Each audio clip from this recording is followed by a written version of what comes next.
Hi అండి, అందరికీ నమస్తే. నేను మీ గోదావరి అమ్మాయిని. ఈరోజు వచ్చి పాల ముంజులండి. మా ఇంట్లో చిన్న ఫంక్షన్ కారణంగా పాల ముంజులు తయారు చేశారు. అవి ఎలా తయారు చేస్తారో నేను వీడియో తీశాను, అప్లోడ్ చేశానండి. మీకు నచ్చితే వీడియో మట్టుకు లైక్ అండ్ షేర్ చేయండి. 2 కేజీలు శనగపప్పు అండి, శుభ్రంగా కడిగి పక్కన పెట్టుకోవాలి. అలాగే ఒక పెద్ద గిన్నె పెట్టి 4 లీటర్ల నీళ్ళు పోసుకోండి. 2 కేజీల శనగపప్పు కూడా ఒకసారి బాగా ఉడికించాలండి. పైదంతా పొంగు తీసేయాలి. నేను కొంచెం వీడియో స్పీడ్గా పెడుతున్నానండి. బాగా ఉడికిన తర్వాత కచ్చబెచ్చగానే అందులోనే బెల్లం యాడ్ చేసుకోవాలండి. 2 కేజీల పప్పుకి 2 కేజీల బెల్లం పడుతుంది. ఒక 10 యాలక్కాయలు మిక్సీ చేసుకుని అందులోనే వేసుకోవాలి. ఇది నైట్ ఉడకబెట్టడం వల్ల పొద్దుట ఫంక్షన్ కారణంగా నైట్ పూర్ణం ఉడికించేశారండి. ఈ పిండి అయితే బియ్యం అండి, ఇవి 3 కేజీల బియ్యం అనమాట. 4 గంటలు నానబెట్టుకుండి శుభ్రంగా కడిగేసేసి ఇవన్నీ తడి లేకుండా మిక్సీ పట్టించేశారండి. ఆ పిండి తీసుకున్న ఒక గిన్నె పిండికి 2 గిన్నెలు పాలు నీళ్లు కలిపిన కొలత అండి. 1 వంతుకి 2 వంతులు అనమాట. 2 గిన్నెలు తీసుకున్నారంటే 2 కేజీల పిండికి 4 కేజీలు అనమాట. 4 గిన్నెల లెక్క కింద ఆ పాలు నీళ్ళు అనమాట. 4 ప్యాకెట్లు పాలు అయితే పడ్డాయి. బాగా కలుపుకోవాలండి. ఇందులో 100 గ్రాములు పంచదార అయితే సరిపడంత సాల్ట్ కూడా యాడ్ చేయాలండి. బాగా కలపాలి. కలిపిన తర్వాత ఎక్కడ ఉండలు లేకుండా కలిపేసుకోవాలండి. చేతితోటి బాగా కలపాలి. స్టవ్ మీద ఈ పెద్ద గిన్నెతోటి పాలు పిండి కలిపి మిశ్రమానంతా కూడా స్టవ్ మీద పెట్టి గరిటతో బాగా కలపాలండి. చాలా ఓపికగా చేయాలి. ఇది పెద్ద ప్రాసెస్ అండి. పాల ముంజుల పని అంటే చాలా పెద్ద పని అనమాట.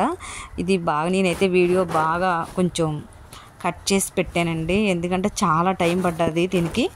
ఇదిగోండి ఆల్మోస్ట్ దగ్గరికి అయిపోయింది, 50% అయితే అయిపోయింది. నెక్స్ట్ అయితే ఇవి మనం చేతితో ముట్టుకుంటే ఆ తడి అనేది ఉండకూడదండి. చాలా వర్క్ అనమాట, పెద్ద పని అనమాట. పాల ముంజలు అంటే ఖచ్చితంగా ఇద్దరైనా ఉండాలి. పాల ముంజలు వండేటప్పుడు బాగా ఉడికిన తర్వాత మన చేతికి తడి అంటకుండా ఉండాలండి. ఉండగట్టాలి. ఉండగడితే ఆల్మోస్ట్ పిండి అయితే ఉడికిపోయిందండి. అది కిందకి దింపేసుకుంటున్నారు.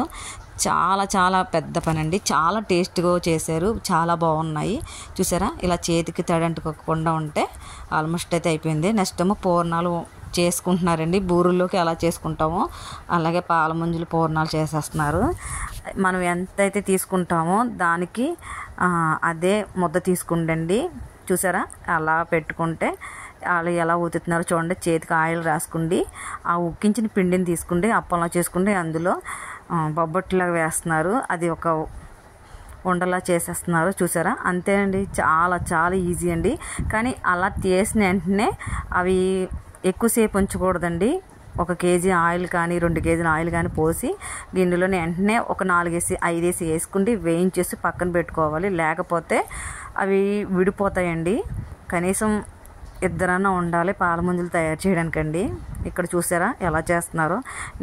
నేను కనుక ఇలాంటి వీడియోలు మట్టికి ఖచ్చితంగా చేయాలనుకుంటే, ఇలాంటి వీడియోలు పెట్టాలనుకుంటే మీరందరూ like and support and like and share and subscribe చేయండి. చూసారా, చాలా చిన్న మంట మీద ఉడకనివ్వాలండి. ఎక్కువ కూడా వేయకూడదు బూరెల్లాగా.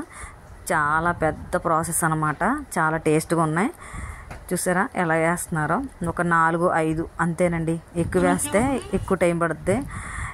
వీడియో అయితే మట్టుకి మీకు అందరికీ నచ్చింది. అయితే నేను ఈ వీడియో ఎందుకు చేశానంటే మా చెల్లెల ఎంగేజ్మెంట్ అండి. పాల ముంజుల ఆనవాయితంట. అందుకని ఈ వీడియో చేయవలసి వచ్చింది. ఇలాంటి వీడియోలు చేయాలనుకుంటే ఖచ్చితంగా like and share and subscribe. Thank you for watching. Thank you.